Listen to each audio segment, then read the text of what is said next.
Mga kemikal at gamit sa paggawa ng mga paputok na kumpiska ng otoridad sa Dagupan City. Narito ang report. Iba't ibang gamit at kemikal sa paggawa ng paputukan na diskubre ng otoridad sa isang abandonadong barong-barong sa Sitio Bukig, Bacayo Norte, Dagupan City. Posible raw na gagamitin ng mga ito sa paggawa ng paputok ngayong nalalapit na holiday season.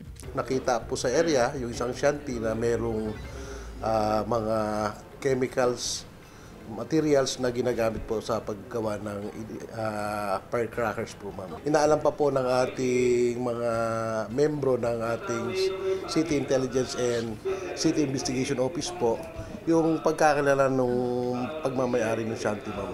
Malaking tulong para sa PNP ang pakikipagtulungan ng taong bayan sa pagre-report ng mga iligal na paggawaan ng paputok. Tuloy-tuloy ang pakikipag-ugnayan ng DCPO sa mga barangay officials para mamonitor kung merong mga gumagawa ng iligal na paputok sa kanilang mga lugar. Huhuling nga yung mga gumagawa. Kasi bawal, madidisgrasya pa yung bata. Yun lang, mamamatay pa yung bata.